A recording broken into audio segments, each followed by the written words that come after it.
going on, guys? It's your boy Ghost here, and today we got some exotic armor reworks to go over alongside some strand changes. Okay, we're gonna get right into this because it's gonna be a long video, so we don't got time for long intros. We're not gonna read the filler. We're just gonna talk about what they did to the armor and what they did to the strand. Okay. Let's get into it. First off, Knucklehead Radar. The functionality of Foe Tracer exotic helmet has been completely removed from that helmet and added to Knucklehead Radar on top of the existing benefits. Nice. Foe Tracer. We took some cues from the popular monochromatic artifact perk for this one. When you deal damage with one of your abilities, you gain damage bonus with weapons that have the same damage type matching your subclass damage type. So weird. Additionally, when you defeat an enemy you've damaged with one of your abilities, either another ability or a weapon with a damage type matching your subclass type, you will spawn one of the collectible objects associated with your subclasses, such as ionic traces, or fire sprites. That's pretty good. Especially you can match this up with Void and make it even easier to get Devour and stuff, but Devour is actually pretty easy to get, especially how easy it is to make orbs these days. I don't know if it's gonna move the mark. I doubt we're gonna see people using Foe Tracer. We'll see though. Lucky Raspberry. This exotic has been a little too unreliable when it comes to its current form, so we've taken a crack at streamlining their energy gains while leaving some of the benefits intact. The exotic still expands the chaining capabilities of our bolt grenades, but now instead of basing the grenade energy gains on those chains, each time you damage an enemy with a lightning strike, from the jolting condition, as well as each time you pick up an ionic trace, you gain additional grenade energy. We've also given the grenade the intrinsic ability to stun overload champions. Now you don't have to jolt the target and then trigger the jolt lightning to stun them, making this grenade more reliable tool against overload champions. That's pretty cool! Now, the thing you do got to worry about, though, is overload champions, especially the captains. These motherfuckers teleport all the time. So you got to be real careful. Renewal Grass. We've undone the previous nerf to Dust Field grenades cooldown when they're using this exotic. Good, because Renewal Grass has been trash ever since they nerfed it. Moving on to Titans. Icefall Mantle, Doomfang Pauldrons, Path of Burning Steps. I've read this already. When I read it the first time, I got excited. I thought they were going to reverse the nerfs to Path of Burning Steps to doubling down on it. That sucks. Anyway, Season 21 includes some changes to the Eternal Warrior and Path of Burning Steps. We've added an escalating damage bonus to arc and solar weapons, respectively, when you get the kills with those damage types. We like that this gives players another way to get surge-like bonuses, but the Eternal Warrior seemed to be the most reliable way to get tier 4 bonus. We've made some further changes to these perks to make them a little more reliable, while also expanding the functionality of 2 other exotics. So basically, all of these do the exact same thing as Eternal Warrior and Burning Steps do, but for different subclasses. So Icefall Mantles for Stasis, Doomfang Pauldrons for Void, Path of Burning Steps for Solar, Eternal Warriors for Arc. But they did do some small changes, so activating your class ability gets you the higher bonus for Icefall Mantle, Doomfang Pauldrons. Whenever you get a melee kill, you immediately get the highest bonus. For Solar, for Fast Burning Steps, or Solar Grenade Kill gives you the highest bonus. And for Eternal Warrior, since this exotic only grants the highest tier damage bonus automatically when your super ends, which is rare in occurrence, the duration of arc weapon bonus when your Fist of Havoc super ends has been extended to 30 seconds, from 10 seconds. So that's cool. I really wish at this point they would just revert the nerf Path of Burning Steps, because they really massacred, bro. Like, I used to run this Path of Burning Steps a lot, especially when Vex was in the meta and everything, and people was using Vex because it just came out. It was really fun, and then they nerfed it, and now it's trash. Like, it's just not worth running. Like, I don't think they realize that, yes, not having to run surge mods is cool and all, but there's really not much else in your boot mods, slots that roar like, well, why would I just not run surge mods and run a better exotic? You know what I mean? So we'll see. Like, it just makes more sense in certain situations to run a better exotic and put surge mods on. Anyway, moving on. ACD feedback fences, okay?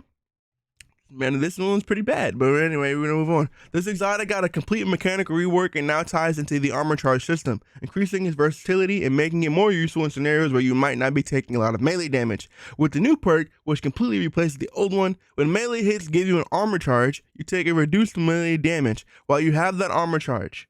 Taking melee damage causes you to emit a burst of the damaging arc energy that jolts targets, consuming your armor charge and dealing more damage based on the number of stacks consumed. Note that the damage dealt by the burst of arc energy should be comparable to the current damage of 0 to 3 stacks of armor charge. Am I stupid? The ACD feedback fences get a freaking rework that I just did not know about? What? Since when Never mind. We'll see. At the end of the day, them doing this whole rework and then saying at the end the damage will be the same as they used before kills it. It doesn't mean anything. This thing will still be mid. Anyway, moving on. The Hollow Fire Heart. This exotic often stands in the shadow of the more ubiquitous Heart of Inmost Light. True. To remedy that, we removed the base energy of solar abilities. Its base energy to solar abilities and replaced it with the perk that allows it to build more sunspots. We think you'll be seeing many more sunspots in the battlefield as a result. As for the perk that greatly increases your ability to regen when your super is fully charged, we left it as it is. So if you guys don't know, Hollow Fire Heart used to give you a base cooldown reduction just by having it on. So for solar abilities, if you had it on in solar subclass, it would increase your cooldown just by base, and it would go even more if you had super. So this is a good change. It's great. Astral Sight Verse. We've added 2 more pieces of functionality to this exotic. Enemies near you when you blink become volatile. Additionally, when you're using your Nova Warp Super, the Dark Blink ability no longer consumes super energy. Great. Geomax Stabilizers. Actually, let's go back to this. Are y'all gonna be jumping into enemies? Like, Kavita, unless you're like running away from an enemy team, like an enemy team where you're running away from some ads and you're jumping back towards your teammate, when are you going to use this? And second of all, forget that whole situation I just said. If you're using this PvE, why are you using Blink in PvE? You must be a real Chad. You're doing these jumping puzzles that are all over Destiny 2 with Blink? That is Chad behavior. I congratulate you. Keep doing what you're doing. Moving back to Geomags. This exotic has been pretty much dead since they got rid of the sprint top off, so we'll see what they do. While we've often heard calls to restore the perk that lets you top off your super energy by sprinting, the legacy that incentivizes still creates some pretty silly play patterns. Instead, we wanted to give the players a way to gain more super energy no matter how charged your super is. Now picking up an ionic trace, while wearing this exotic grants you Guardian's additional super energy. That's pretty good. Wings of Sacred Dawn, let's see. Leaning into the orbital weapons platform fantasy, we wanted to help players have a way to stay aloft longer, especially in target-rich PvE environments. Typically, reloading is the main cause of the flow to end. This exotic now automatically reloads solar weapons, including the weapon you're holding, from reserves every time you get a kill while enemy down sight. Try this with Xenophage. Winter's Guile. Due to the nature of Stasis' Warlock melee ability, this exotic was previously a disappointing choice to that subclass. We've added a new perk to this one, specifically when you are playing the Stasis subclass. Now combats encased by your penumbral blast melee automatically shatter after a short delay. As with any changes we make, we're going to be watching the data and your feedback carefully, and we may make additional tuning changes accordingly. We already worked on the next round of exotic armor tuning for future seasons, so stay tuned. Alright, ability previews. I'm assuming, yep. Alright, we're going to skip over this whole part. Let's just them talking about why they nerfed it. We're going to talk about the nerfs. Titans. They got us. They nerfed us. Again. First they hit shoulder charge, now they hitting barricades. They just don't like us, dog. I'm convinced. We're going to read this and I got some stuff to say. First off, towering barricading has been increased to 70 seconds cooldown at base. Maximum barricade health has been reduced to 500 and damage resistance versus PvE combatants has been increased to compensate. So this will probably do nothing in PvE. This is strictly meant for PvP. Now, we're going to keep going. At this time, we're not extending Towering Barricade cooldown change to Bastion variant, which is great, which already has the base cooldown of 100 seconds. However, the maximum health reduction does apply, bringing its effective HP from 500 to 417. Players deal additional 20% damage to Bastion Barricades, a change we introduced in patch 4.0. Okay, so we're going to scroll down. They nerfed Thunder Crash. Thunder Crash is the cooldown time has been reduced from 5 to 5. For Thunder Crash, we have increased the base cooldown from 500 to 556 seconds, matching the majority of the roaming super roster. They basically did this because people are getting better with Thunder Crash, and more people are more often than not being able to get multi kills by getting the fly pass Thunder Crashes that get kills. So people are using it. They're kind of like, well, if that's going to be the main way people use it now, we might as well up the timer so it matches the roaming super, which is good for people that do that. The people that don't, you're gonna have to get good. So pretty much, if you want the most out of your super, you got to do work for it now, because they're gonna make the timer longer because most people use it like that. So now people who don't use it like that are kind of getting punished. Knockout is also being nerfed. Reduce the damage bonus versus players from 50 to 30%. Well, to 30. I'm sorry, not percentage. Yeah, Knockout was pretty strong. That's fine. Stranding's getting nerfed. Actually, no, we're gonna go into my thing right here. Anybody that is sitting here happy about these striker nerfs, that's fine. Our club class needed to be nerfed. I always knew Arc was OP. That is fine.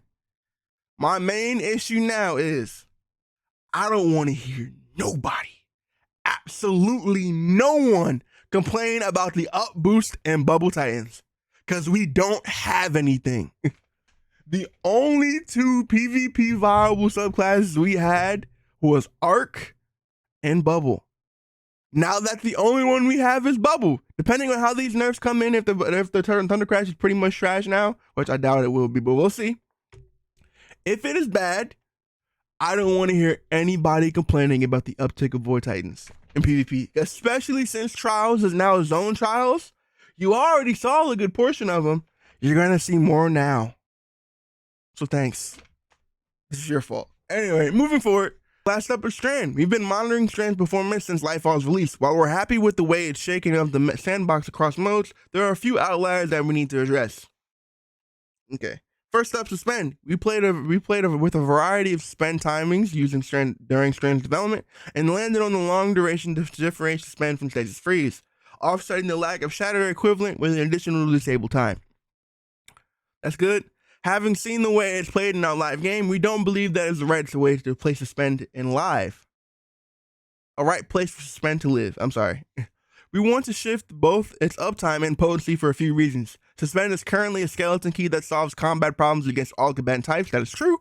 Its current duration heavily steps on toes of stasis freeze, which we want to keep as the highest potency disable in the sandbox. The uptime of suspending items does not allow for meaningful player decision making when choosing when and where to place the hard disable. Alright, so to address these problems, Strand and Suspend is getting dummy nerfed. Reduce the base suspend duration versus non-champion combatants from 8 seconds to 5 seconds. Oof. Threat of Continuity now extends the duration to 7 seconds, down from 12 seconds. Oof. Reduce the base suspend duration during versus champions combatants from 8 seconds to 3 seconds. 4 seconds with Threat of Continuity. Increase snap damage dealt to suspended boss combatants by 67%. This is a big nerf. Big one. Threat of Mind. Reduced class ability energy gain based on the tier of the defeated target. Minor combatants reduced from 15% to 10%, major combatants reduced from 25% to 15%, and boss champions and mini boss reduced from 50% to 25%. These are some big nerfs and they keep on coming. Reduce the overall energy gain per combatants. Threat of Generation. Reduce the overall energy gain per damage event against PvE combatants by about 20%. Threat of Generation, guys, the one about the grenade. When you shoot enemies, dealing damage gives you your grenade back. The one that everybody has had on since the season started. Not even season started, since Lightfall came out. Because this has been a goated generation. Goated fragment. I'm sorry. So, we shall see. We shall see. Moving on. Rebalance the energy gain multiplier across primary weapon archetypes. We wanted to bring the energy gains for dealing damage with precision weapons and fully automatic weapons closer together. Overall, we reduced the efficiency of fully automatic primary weapons and increased the efficiency of precision primary weapons to compensate. In combination with these changes, to Suspend, we want to shift some of that potency to other Strand items to allow the more diverse options in Strand users. In particular, we're increasing the power of Threadlings and Sever in PvE and increasing the availability of Tangles across the modes. All modes. Threadlings increase damage per PvE combatants by 30%. Tangles reduce Tangle creation cooldown from 15 seconds to 12 seconds. Sever, PvE combatants affected by Sever and now have their outgoing damage reduced by 40%. 40%. I got something to say about this too. Anyway, moving on. Threadrunner Still Strike Super is a bit unforgiving in the live game, particularly in PvP. So we wanted to make some small changes to improve its usability while continuing to monitor its performing and to make sure changes are necessary. Okay, well, to make changes when necessary. Okay, I'm sorry. Silk Strike. Included Silk Strike changes. Increased Silk Strike damage resistance from 40% to 45%. Reduce the suppression time between Silk Strike super air attacks. Reduce the vertical lift provided by Swift Strike heavy attacks to reduce the instances of missing a primary target. While Threadrunner's Threaded Spectre aspect has been performing well in PvP, we also felt it needed a little more tender love and care in PvE. It's now being much more effective in PvE as it will hold enemies' attention longer, and the casting hunter is now effectively invisible to enemies for a couple of seconds after creating the clone. Threaded Spectre lifetime from 10 seconds to 12 seconds, cool. Increased Threaded Spectre health increased Threaded Spectre lifetime from 10 to 12 seconds. Increased Threaded Spectre health versus PvE combatants. Threaded Spectre now takes longer to detect nearby PvE combatants at the beginning of its lifetime. PvE combatants are now more consistently focused on the Threaded Spectre instead of the Hunter. Allied players no longer have a reticle magnetism toward Threaded Spectre. Okay. These are some good changes. Broodweaver. Broodweaver's the Wanderer aspect is strong when thrown, but is somewhat hard to use in more difficult situations, making it dangerous to leave the safety of cover to grab a tangle. While this aspect is equipped, destroying a tangle with your weapon will now leave a Wanderer with surges upward and detonates, suspending any nearby enemies. We've also increased the Wanderer's detonation range and damage. The Wanderer. Destroying a tangle now creates a delayed suspending detonation. Increased suspended detonation radius from 6 meters to 7 meters, Increased thrown Wanderer tangle detonation damage to match the standard tangle detonations. We heard consistent feedback that Strand grapple melee wasn't working as players intended, particularly for the Hunter and Warlock with ranged melee abilities. Now pressing the melee input consistently activates the grapple melee lunge instead of acting your charge melee. Nice. As mentioned above, we were shifting some power of suspend to other Strand atoms. We took opportunity to make some of the Strand fragments correspond to threadlings and sever and more attractive picks. So threadlings and sever more, they have basically made them better. We also made a small change to increase the ease of use of Thread of Wisdom. Thread of Propagation now grants 10 strength. Thread of Continuity no longer gains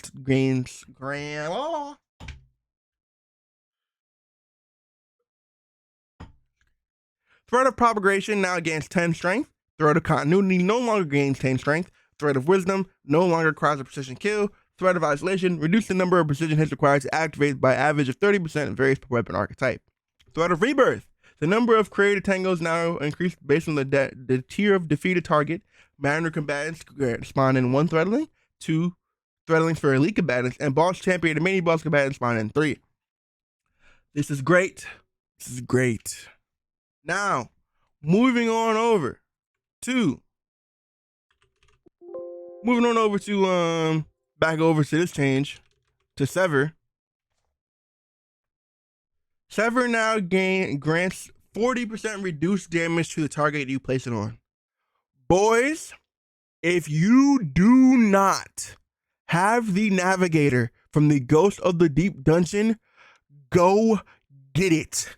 This weapon can apply Sever on command. It can give your teammates 30% woven mail on top of making grapple points. This thing is going to be goated. Best in slot trace rifle. Divinity. Who? Especially if you're using the freaking landing strip Warlock helmet. Oh my goodness. Anyways, I hope you guys had a great day. Thank you guys for watching the video. I appreciate you guys being here so much. I hope you have a great rest of your day and have a good one. Be easy. Peace.